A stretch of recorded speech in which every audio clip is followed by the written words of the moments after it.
para você que fez o seu credenciamento e está nos assistindo lá no site congresso.fenep.org.br, porque além de você obter o seu certificado de participação, você pode assistir a todas as palestras e ainda interagir com os palestrantes, e além de concorrer a brindes que serão sorteados aí no final do nosso evento, ok? Então, se você está no YouTube, direcione-se agora lá para o site congresso.fenep.org.br, faça o seu cadastro para você conseguir aí o seu certificado que sairá hoje no final da tarde. Combinado? Então, senhoras e senhores, agora nós vamos dividir as salas. Teremos então na sala 1 o painel Competências Socioemocionais na Formação do Ser Humano, que será mediado pela professora Ana Lídia Colares, diretora de Educação Básica da FENEP, diretora administrativa do Cinep Rio de Janeiro e diretora da Escola Maple Beer Niterói e Estação do Aprender. E lá na sala 2, o painel Novas Práticas Educacionais e suas implicações de trabalho. Será mediado pelo Dr. Diego Munhoz, assessor jurídico da FENEP e do Cinep Paraná, e também membro do Colégio de Advogados da Escola Particular. Então, senhoras e senhores, professores, agora a coordenação dos painéis é com vocês. Boa tarde. Boa tarde a todos vocês, congressistas, colegas da FENEP, parceiros da educação. Tão bom ter esse dia onde nós podemos trocar um pouquinho sobre educação, o que mais gostamos de fazer. Que pena que aqui estamos pela telinha, né? E não nos encontrando nos corredores, mas é o que temos no momento. E eu acho que o FRGS coordenou projetos de língua espanhola por todo o Brasil.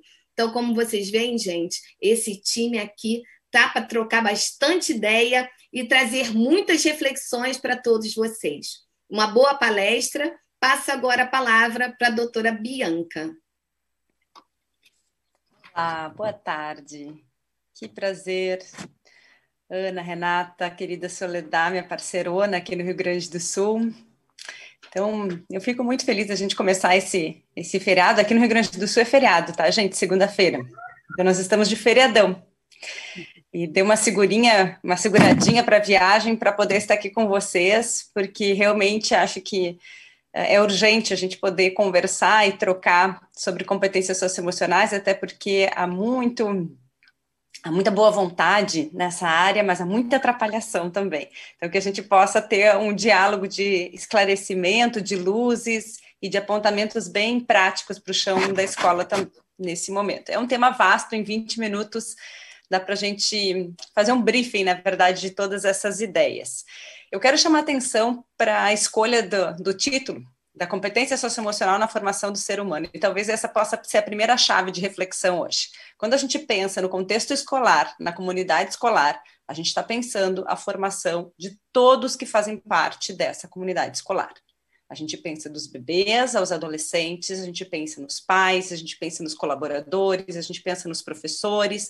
É entender que toda essa escola é um ambiente formativo para quem faz parte e compõe essa comunidade educativa.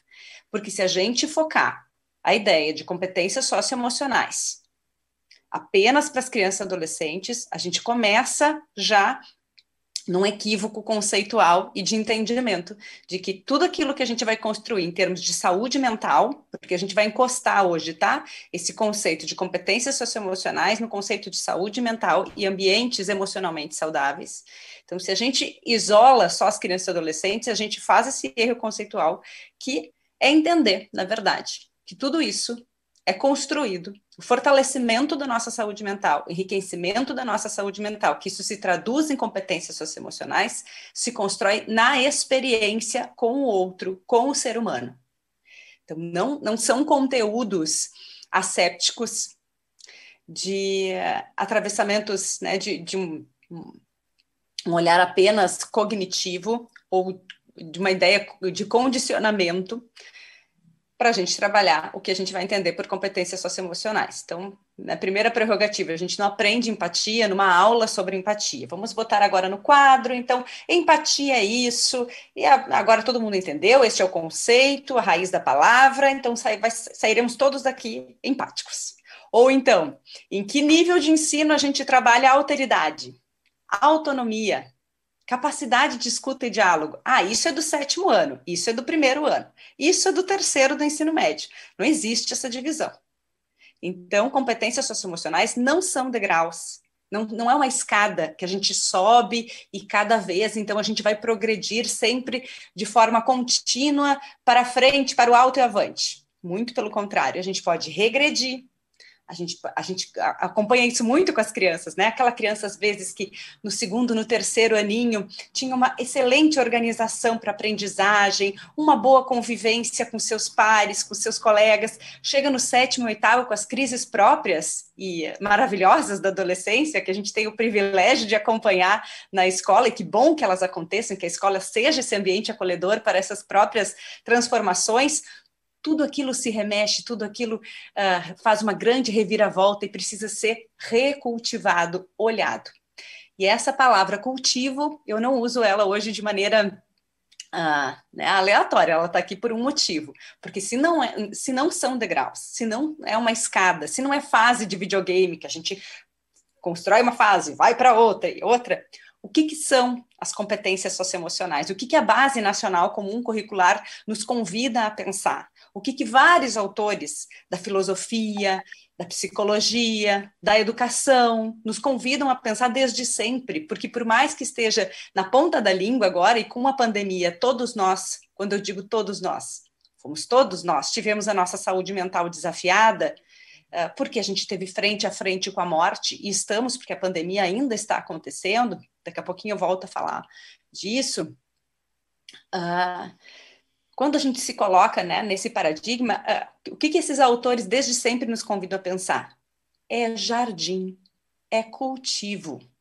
Saúde mental, a gente precisa pensar em termos de pobreza e riqueza psíquica. As competências socioemocionais, elas são cultivadas sempre ao longo da vida. São fotografias do momento que a gente pode fazer. E a gente vai entender um pouquinho, durante a minha fala, o que são essas competências de uma forma um pouco mais didática, mas entendendo que é sempre um jardim. Esse jardim, ele fica muito fértil, ele se constrói num espaço realmente com uma terra muito nutrida de possibilidades na infância, quando essa criança tem uma possibilidade de brincar simbólico, de brincar livre, de usufruir daquilo que é a maravilha da infância, que é a liberdade. A liberdade de criar, a liberdade de ser, de constituir quem ela é, a partir da sua originalidade. Não apenas estar submissa ao mundo, mas eu poder criar o mundo a partir da minha contribuição original, do meu gesto espontâneo, da minha originalidade de olhar, de investigar, de me relacionar com o mundo. Então, a base, né, a construção desse jardim, primeiro, como a gente remexe essa terra e aduba essa terra, é pelo brincar livre e brincar simbólico. A escola precisa encarar isso com a seriedade que demanda e não apenas como algo a mais ou como um plus que a escola faz. Essa é a centralidade para pensar e honrar a infância, né, com toda a profundidade teórica que demanda o entendimento sobre brincar. Porque isso depois vai se desdobrando na experiência cultural compartilhada da vida adulta, que é uma perspectiva bem winnicottiana, de um autor que eu gosto muito, estudo muito, Donald Winnicott, pediatra e psicanalista inglês, já falecido, mas que tem muitos apontamentos para a gente pensar a escola. E o que o Winnicott nos convida a pensar também? Ele diz assim, criança e adolescente, e nós adultos, nós não somos massinhas de modelar. Nós não somos quadros para serem pintados. Nós não somos argila para serem moldados. Inclusive, quando a gente se sente visto dessa maneira, nos sentimos bastante desconfortáveis, né? Como algo a ser condicionado, treinado, no sentido de desprovimento de afeto e originalidade, tá? Se não somos assim, se a gente não se constitui como gente, se a gente não faz a nossa constituição psíquica a partir da modelagem externa, O que cabe ao adulto que cuida, que ampara, que acompanha essa criança ou adolescente? A criança e adolescente ela é um pulso de vida para essa integração entre psique e soma, entre aquilo que ela sente, pensa e o seu próprio corpo. E a gente precisa oferecer essas experiências integradoras, que é o que vai enriquecer toda essa saúde mental e vai nos dar os apontamentos necessários para as competências socioemocionais. O que nos cabe como adulto, seja no âmbito da família, da comunidade, da escola, é prover ambientes facilitadores desse desenvolvimento socioemocional. Isso é central na ideia que eu trabalho e da consultoria para a gente entender qual é o papel da escola. É prover ambientes emocionalmente saudáveis. E aí a primeira pergunta que a gente tem que fazer, na escola em que eu trabalho, em que eu atuo, eu reconheço essa escola como um ambiente facilitador do desenvolvimento emocional, um ambiente emocionalmente saudável? O que há de toxicidade nas relações dessa escola? Porque a gente não trabalha por ambientes perfeitos, a gente trabalha por ambientes suficientemente bons, porque as falhas fazem parte dos processos. O problema são as falhas contínuas, as falhas sistemáticas. É essas que geram a toxicidade, que vão gerar os traumas, que vão gerar comportamentos, que vão motivar comportamentos desafiadores e de riscos. Então, a reflexão sobre esse ambiente recoloca o adulto num outro papel, que não é um papel intrusivo, de ter que fazer por ou fazer na criança e no adolescente. É um papel de prover um espaço em que ele seja confiável, um espaço que seja afetivo, um espaço que seja de valores claros, um espaço que saiba escutar. E saber escutar é algo muito difícil, isso precisa de formação. A gente precisa oferecer a formação de escutativa para os nossos professores, porque eles não trazem isso nas suas ferramentas de bolso, isso não está nas suas ferramentas, porque a gente traz o paradigma educacional que nós trouxemos, e a gente honra os professores que tivemos, né? Eu também honro, mas a gente entende que a gente está na crista da mudança de um paradigma de obediência para um paradigma de cooperação. E sair de um paradigma de obediência para um paradigma de cooperação, ele não é nada simples, porque nós fomos subjetivados no paradigma da obediência, da punição e da recompensa. Então, por mais que a gente tenha um entendimento teórico e excelentes intenções, às vezes a gente não tem as ferramentas socioemocionais e não podemos cobrar dos professores essas ferramentas porque elas não foram desenvolvidas. E a gente precisa ter espaço, prover esses espaços para esse desenvolvimento, porque isso implica na saúde mental deste trabalhador também. E é ele que vai oferecer uma experiência interrelacional com a criança e o adolescente para que ele tenha dentro de si uma experiência de escuta, de alteridade, de resolução de problemas, que seja positiva, que seja não violenta, que seja emancipatória, e ele vai poder ter referências para, inclusive, depois recriar isso com os próprios pares, porque isso é prevenção de bullying. Prevenção de bullying não é campanha contra bullying. Prevenção de bullying é pensar se o ambiente da escola é um ambiente que promove gatilhos para bullying ou é um ambiente emocionalmente saudável que integra os erros como oportunidade de aprendizagem, ao invés da gente entender que erro é fonte de humilhação, de vergonha, de dor. Quantas crianças na escola que têm medo de errar, porque aprenderam que errar é feio, que errar tem que estar fora da escola. A escola é o espaço do erro, é o espaço do ensaio da vida, né? Sempre, porque a vida é um eterno ensaio. Ela não vai ter um tempo, a gente não está formando para um tempo que, quando terminar a escola, agora vai começar a viver. Pelo contrário, a vida é desde sempre, só que ela é sempre um ensaio, ela é sempre um rabisco, ela é sempre um tanto de tentativas, ela não está pronta, nem para esse docente e nem para a gestão escolar. Eu trabalho com muitos diretores escolares para a gente entender como que a gente constrói essa mesma noção no âmbito da gestão escolar, no âmbito da gestão de pessoas, na gestão de processos da escola também, porque uma coisa está absolutamente amarrada na outra, né? Então, se a gente pensar nessa ideia das experiências e desses ambientes emocionalmente saudáveis, a gente começa a migrar para a lógica da ética do cuidado, ao invés da ética da lei. Nós temos um paradigma extenso e muito incrustado ainda na escola, de entender que a vida é feita, que a construção de valores é feita pela ética da lei. Faz a coisa certa, porque senão você pode ser punido ou você pode ser recompensado por isso. Né? Se não fizer, pode ser punido. Se fizer a coisa certa, pode receber um elogio, uma recompensa. A gente viveu isso muito na pandemia, né? Bom, se não tiver ninguém olhando, então eu não uso a máscara. Eu vou lá no Instagram, faço um monte de conversas bonitas sobre todos os cuidados da pandemia, mas aglomero quando ninguém está vendo, de forma escondida. A ética da lei, ela coloca o locus de regulação fora do sujeito. Ela despotencializa esse sujeito.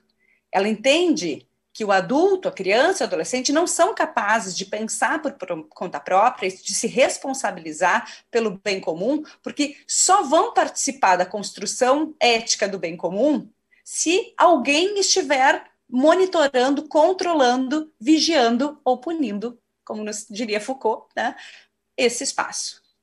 Quando a gente trabalha pela ética do cuidado, que ela, né, que o Winnicott é um dos grandes pensadores da ética do cuidado e é a base da BNCC, a gente vai lá para os princípios da vida, a gente vai para mecanismos muito primitivos da constituição do sujeito, em que a ética, ela não é um conjunto de regras a serem seguidas, não é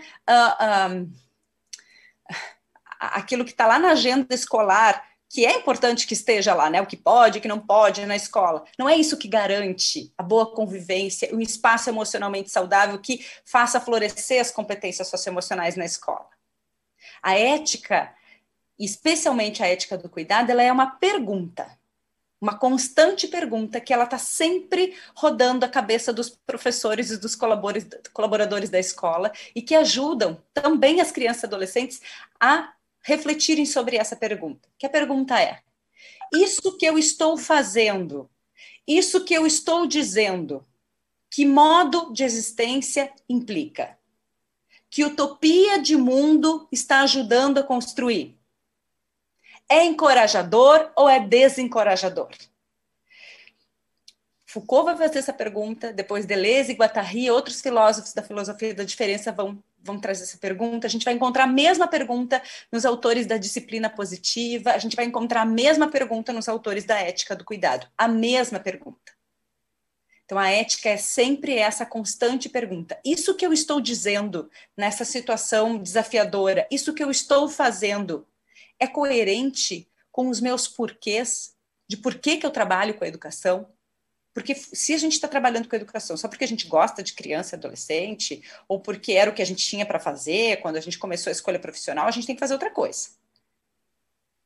Se não tiver alinhado os porquês lá do círculo dourado, que o Simon Sinek nos ajuda a pensar, né? Se esses porquês não estiverem alinhados na escola, que a gente trabalha na educação, pela transformação do mundo, através da transformação das pessoas, como nos convida Paulo Freire a pensar, e que a gente sabe para que mundo a gente está trabalhando, qual transformação é essa de uma justiça social, de uma igualdade, de relações saudáveis, do que é de verdade uma educação para a paz, com a radicalidade que implica essa ideia de educação para a paz, da formação, né, da possibilidade de a gente oferecer espaços de sujeitos que possam ser autônomos, pensantes, originais, criativos, para que eles possam fazer contribuições genuínas para a sociedade. Algo para além deles, que não é voltado só para um prazer pessoal e narcisista. A ética do cuidado, ela é muito didática, quando a gente correlaciona ela com a disciplina positiva, para pensar que às vezes fica muito abstrato. Eu já escutei coisas assim, a competência 8 da base é socioemocional, a 7 é socioemocional. Não tem nada disso, gente. Todas as competências da base, elas têm um atravessamento socioemocional. E quando um professor de português, por exemplo, propõe uma correção de redações compartilhadas e media tudo aquilo que pode surgir de eu emprestar minha redação para o meu colega, ele fazer sugestões e a gente construir essa experiência, ele está trabalhando competências socioemocionais. E a gente vai entender quais são elas agora. Então, não é algo paralelo ao currículo. É um trabalho com este adulto para ele entender que tudo o que ele faz, desde a hora que ele chega na escola, como ele cumprimenta os seus estudantes, como ele constrói o planejamento de sala de aula, como ele organiza uns trabalhos em grupos, por exemplo, como é pensado qualquer projeto dentro da sala, os muros dessa escola, os tempos e os espaços e os materiais, como a educação infantil nos convida a pensar. Tudo isso são os elementos para a gente pensar esses ambientes que favorecem o cultivo das competências socioemocionais. Então, de uma forma mais organizada, a gente pode pensar em 3 dimensões: o cuidado de si, o cuidado do outro e o cuidado com o mundo. O cuidado de si, ele é uma percepção. E eu, como professor, eu posso pensar, primeiro em mim, se essa percepção como ela está nesse momento na minha vida, que é a percepção de eu sou capaz. Cuidado de si se traduz pela percepção de que eu sou capaz. É uma habilidade interpessoal. A habilidade de eu entender as minhas próprias emoções e eu conseguir, a partir desse entendimento, desenvolver autodisciplina e autocontrole. É muito injusto a gente pedir autorregulação emocional para uma criança e para um adolescente se o adulto não está conseguindo praticar. E também não é culpabilizar esse adulto, é poder acolher esse adulto, escutar esse adulto e dizer, eu estou aqui do teu lado, para a gente poder pensar junto em como que a gente vai te ajudar a se sentir mais seguro, mais feliz, mais realizado com esse trabalho, porque isso vai te dar condições de oferecer experiências para que as crianças consigam construir o seu autocuidado. Nessa quinta-feira eu estava dando aula na Unicinos, na pós de educação infantil, e solicitei que as alunas fizessem seu autorretrato, porque as professoras adoram de educação infantil pedir autorretrato para as crianças, não é? Uma atividade bem interessante. Bem difícil. Sofreram para fazer o seu autorretrato. Por quê? Porque a gente precisa se colocar na experiência. O que está oculto atrás desse autorretrato? Por que é tão difícil? Por que quando a gente vai solicitar ou propor ou convidar as crianças para uma proposta como essa, parece tudo tão simples? Então, a gente se colocar nessa relação com o outro, né? Então, na dimensão do cuidado de si, eu sou capaz e eu desenvolvo a minha habilidade intrapessoal de entender minhas próprias emoções e usar esse entendimento para autodisciplina, para autocontrole, para ter prazer de viver. Eu sou capaz de oferecer experiências de cultivo do cuidado de si, significa eu não vou lavar a mão da criança para a hora do lanche para ir mais rápido. Porque se ela não fizer a experiência dela mesma lavar a mão, eu estou suprimindo a oportunidade dela se sentir capaz. E aí a gente pode desdobrar esse exemplo em vários exemplos até o ensino médio, inclusive a educação universitária. Quantas experiências que a gente suprime na escola que poderiam oportunizar a construção da percepção de que eu sou capaz. A dimensão do cuidado com o outro pode ser traduzida por uma percepção de que eu contribuo, de que eu importo, de que eu sou significativo nesse espaço. Adler e os autores da disciplina positiva, Jenny Nelson, Aline Lott, elas nos convidam a pensar em 2 sensos, tá? Importantes. O senso de aceitação e o senso de importância, que significa aceitação, eu preciso me sentir conectado no ambiente que eu estou, na família, na escola, na comunidade. Eu preciso me sentir aceito.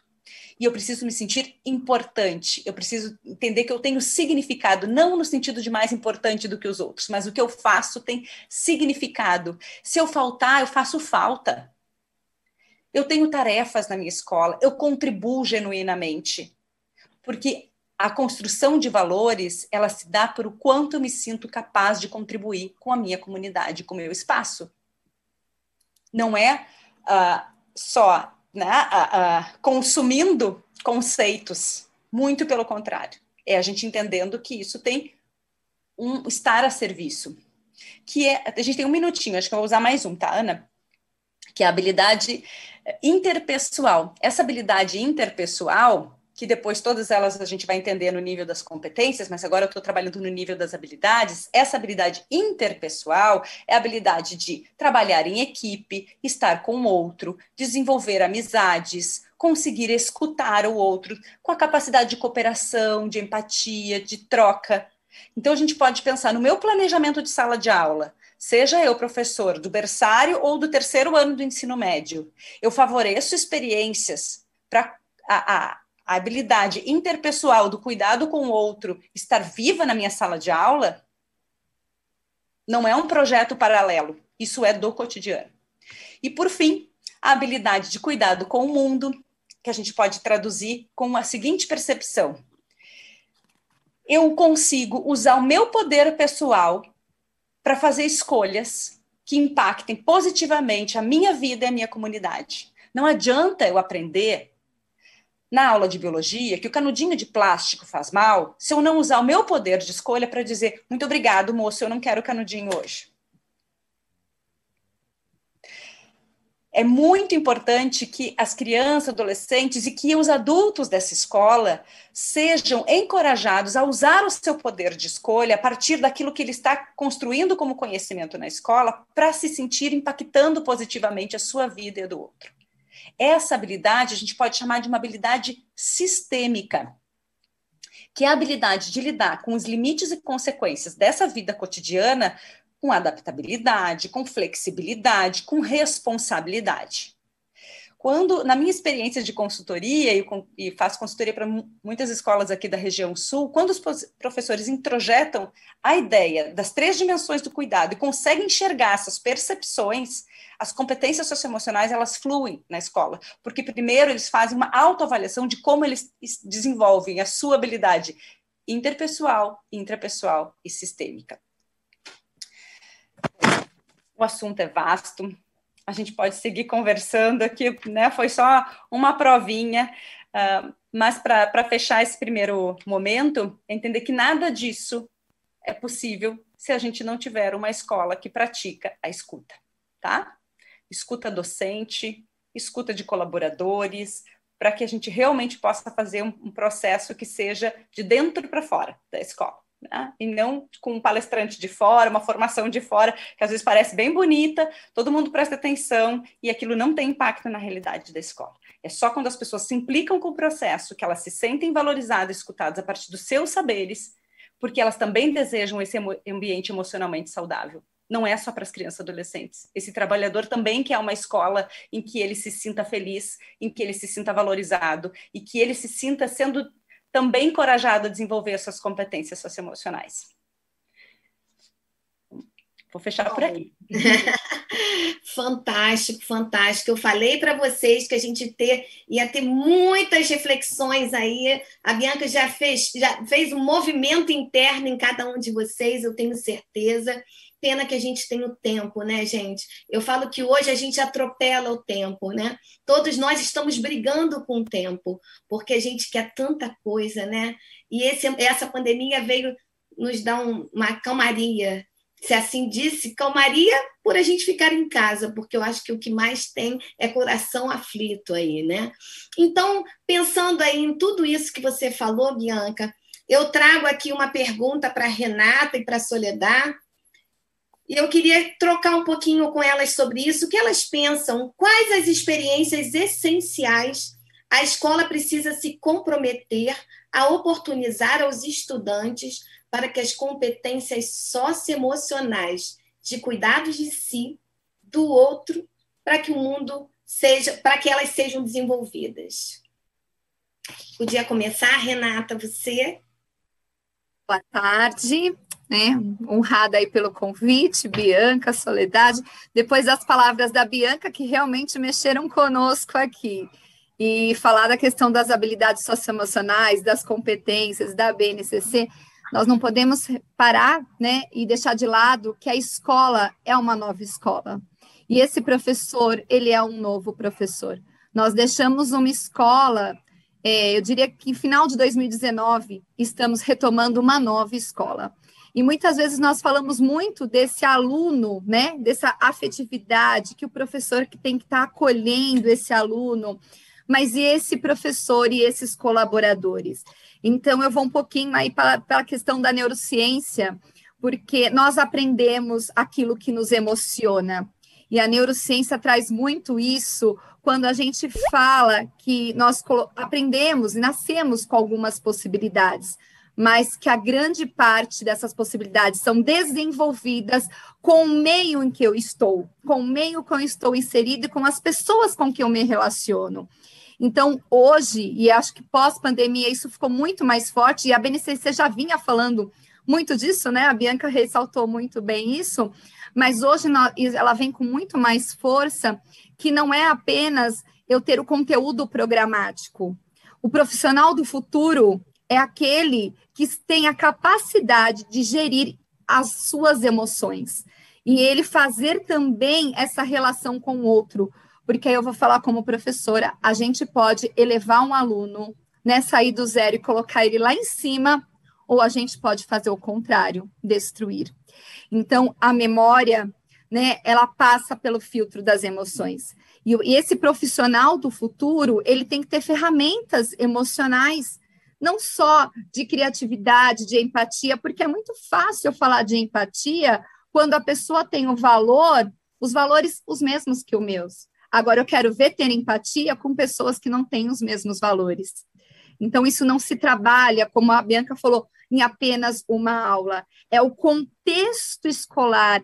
E aí eu vou um pouquinho mais além. É uma escola protagonista, que não só tem o papel da escuta, mas tem o papel da ação. Né? Dessa pessoa que trabalha não só todas as competências e habilidades socioemocionais que a BNCC traz, mas que traz resiliência, porque essa pandemia mostrou para a gente que nós temos que ter resiliência. E trabalhar isso com a criança, com o adolescente, com o professor, com o diretor, com a família, que nós invadimos as casas das famílias, a escola. Eu lembro que muitas vezes o professor, eu escutava de alguns pais falando assim, nossa, eu queria ser um mosquitinho para saber como é que é a aula do professor. Pronto, tá lá, né? Ficou muito, muito nítido isso. Então, acho que a escola tem que ter esse olhar da afetividade para todos que estão, para que a gente possa tomar decisões conscientes e que a gente possa realmente melhorar um pouquinho como é que nós estamos com as emoções tão afloradas aí, né? E a flor da pele, como a gente diz aí. Obrigada, Renata. Soledad, por favor.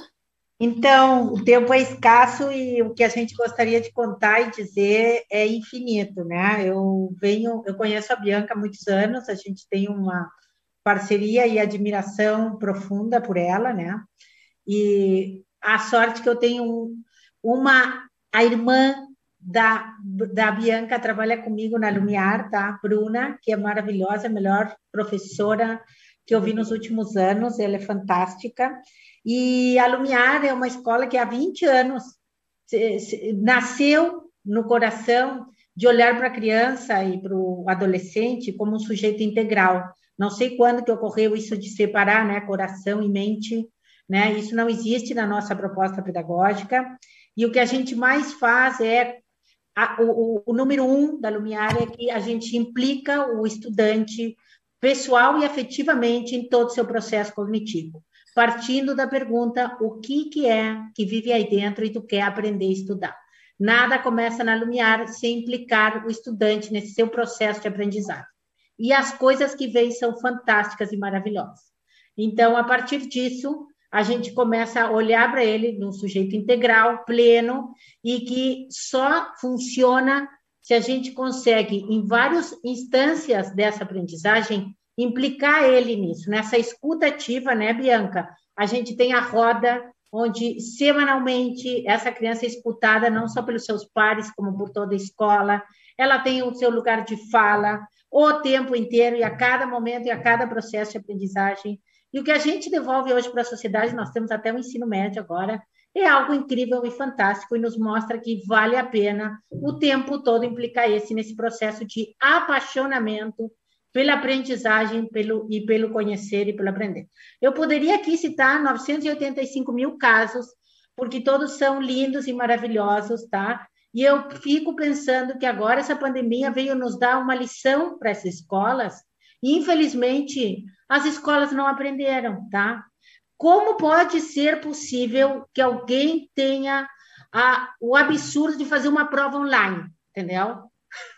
Mas, graças a Deus, as crianças vieram nos mostrar que elas, pela primeira vez na vida, tiveram poder. Elas podiam desligar a câmera e elas podiam não fazer outra coisa que não a aula. E se as escolas não aprenderam a pensar e olhar para esse sujeito, que é incrível e que é maravilhoso, porque cada estudante que a gente tem nessas escolas está sedento, tá? Por essa troca, por esse convívio, por esse contato e pelo aprender, tá? E se a gente não quer aprender com isso, não quer olhar para isso, e bom, nós vamos ter que se modificar. Infeliz. Por sorte, eu acho que cada vez tem mais pessoas como Bianca, como Renata, com as pessoas que estão assistindo isso, que querem mudar isso. E é possível, é viável e é factível. Tá? Então, assim, espaços, a escola tem de sobra esse cuidado. Eu acho que a gente tem que se basear, gente, e a Bianca fala muito disso, eu também, o paradigma da abundância e não da escassez. Abundância em tudo. Abunda nesse mundo inteligência, possibilidades, afetos, né? Então, se a gente não for por aí, eu não sei mais o que a gente pode dizer para as pessoas, né? Eu sou muito passional, vocês sabem, e eu sou muito radical, e eu acho que é assim que a gente muda. O Nietzsche faz filosofia a marteladas, eu faço educação a marteladas. Eu acho que isso é o importante, a gente vê que é possível a mudança. Não. É isso aí, gente. Então, não falei? Quanta coisa importante a gente tem falado aqui, né? E quanta coisa a gente ainda tem para falar, né? Mas nosso tempo, vamos lá então para a segunda pergunta que eu quero lançar a vocês. Como as competências socioemocionais podem ser desenvolvidas com os professores e demais colaboradores da escola? Vamos lá, começando então pela Soledad, tá bom. Né? Eu guardei para esse momento também, eu não queria dizer lá na pergunta número 1, mas uma coisa muito importante é que se a escola não começa, se tudo que a gente quer oferecer para o estudante, a gente não oferece para os profissionais da educação, porque são eles que brilham, são eles que garantem a proposta pedagógica. A Bianca sabe muito bem, para mim, o meu professor é o valor mais valioso que eu tenho na escola, e precisa ter um cuidado, e esse cuidado vem de todas as formas, não só afetivamente, como salarialmente, como cognitivamente, ou seja, formação plena e constante, escuta, né? Ou seja, há muitos espaços que, se a gente quer garantir o processo do estudante, a gente também tem que garantir o processo do educador. Isso é vital e fundamental. Uma escola que não olha para os seus profissionais, ela está fadada ao fracasso. Né? Nada garante que o sucesso, mas assim é o mínimo que a gente pode oferecer para eles. Então, assim, uma formação permanente, diversão, paixão, ou seja, tudo que é possível que a gente oferece para o estudante tem que ser, para mim, a palavra mais impactante é generosidade. Ou seja, a gente tem que ser generoso, porque quando a gente é generoso, eles são melhores ainda. Os pareceres que os meus educadores escrevem para os alunos é de um cuidado, de uma generosidade, de um olhar para o processo único e individual de cada estudante, é inacreditável. E eu posso dizer para vocês que isso existe, está aí, e está pronto para ser absorvido, enfim, contemplado por cada instituição. Muito obrigada. Renata? Acho que complementando aí o que a Soledad falou brilhantemente, né? Nós precisamos realmente olhar para toda a equipe escolar, porque a gente pensa muito nesse aluno o tempo todo, né? Como é que a gente vai aprender através, como é que nós vamos ensinar? E quando eu fiz e eu escrevi as apostilas socioemocionais do supercérebro, eu pensei muito nesse professor. Esse professor ter um tempo para falar junto com esse aluno, né? Não ficou aquele conteúdo, eu ter uma aula de habilidades socioemocionais, como a Bianca colocou, mas eu envolver todas as grandes áreas do conhecimento, eu envolver todas as pessoas que colaboram dentro da escola, porque a gente aprende com a interação com o outro, e a pandemia bateu a nossa porta e mostrou isso muito claramente, o quanto a gente sente falta da interação com o outro, não só na educação infantil, mas os nossos adolescentes também adoeceram demais, porque eles têm um contato com o outro, eles precisam desse contato com os amigos e romperam. Eu acho que foram os que mais sofreram, né? E os professores também sofreram muito. Então, a gente tem tanto esse olhar só para a criança, e esse adolescente, como é que ele ficou? Ele ficou imerso a uma tela, esse professor ficou imerso a uma tela, ele trouxe material para trabalhar em casa, a sua casa virou a escola. Então, eu falo sempre que aprendemos através da emoção, é olhar todos os colaboradores. A prática da escutativa não está só na do aluno, está de ouvir esse professor, a pessoa, o segurança da escola, quem faz a merenda da escola. Porque o aprender, ele é mediado. Eu não faço sozinho, eu faço com o outro. E eu escutei, né, de uma professora que está aplicando as habilidades socioemocionais das apostilas, ela falou, Renata, depois que eu comecei a trabalhar com os alunos as habilidades socioemocionais, eu me tornei uma pessoa melhor. Então, eu acredito muito nesse professor, nessa educação e nesse novo momento, mas que a gente tem que ter esse olhar para o afeto, para a generosidade, como a Soledade colocou tão brilhantemente. Eu acredito que tenhamos que aprender através das emoções e mediar, né? Não é ser poliana, né? Eu acho que a gente tem que transformar aí a nossa reclamação em gratidão. Acho que aí a gente vai conseguir caminhar para um futuro um pouco diferente do que a gente quer, do que a gente tem. Eu diria até que a palavra que eu mais uso hoje é reciprocidade, né? Eu acho que a gente precisa dar e receber. Então, a gente já está indo para os minutinhos finais. Eu dou aqui 2 minutinhos para a Bianca se despedir e fazer as suas considerações. Obrigada, Ana. Muito obrigada, Renata e Soledad. Que privilégio escutá-las também. A gente sempre sai diferente e com muitas ideias. Quero agradecer muito o convite de poder compartilhar desse espaço com vocês, convidar as escolas para que façam essa pergunta no seu cotidiano, o que estamos dizendo, o que estamos fazendo, que modo de estar no mundo implica, o que a gente gesta como utopia de sociedade nos nossos gestos cotidianos, porque a escola ela se faz no cotidiano. E entender que a escola ela precisa também ter o espaço da vulnerabilidade. A gente pode estar vulnerável na escola, a gente pode se haver com as nossas vulnerabilidades desde da infância à adultez, e que a escola realmente seja um espaço para a gente ter essa confiança, e como eu brinco com as minhas alunas e professores também que trabalham, a escola é o espaço para a gente ser feliz. Esse é um espaço para a gente ser feliz. E isso não é algo simples, isso é muito difícil de construir, mas vale muito a pena. Então, muito obrigada pelo convite, vou passar para os colegas. Isso, agradeço a todas vocês já falaram um pouquinho, né? Eu queria só fazer um fechamento de tudo isso que a gente ouviu, de tudo isso que aflorou em nós quando você falou de autorretrato do professor, eu fiquei aqui pensando que os professores iam escrever, todos eles de cabelo em pé, que foi assim que eles esticaram, porque da noite para o dia eles tiveram que transformar a escola. Então, os gestores, os professores, os educadores, todos esses que fazem a escola acontecer, estão de parabéns. Aqui a nossa gratidão em nome da federação a todos vocês que se reinventaram. Falamos nas palavras tão importantes na nossa vida, que é a empatia, né? Adubar a terra no sentido figurado, alimentar cada coração que passa por dentro da nossa escola, né? E nós, enquanto escola, temos construído um ambiente saudável?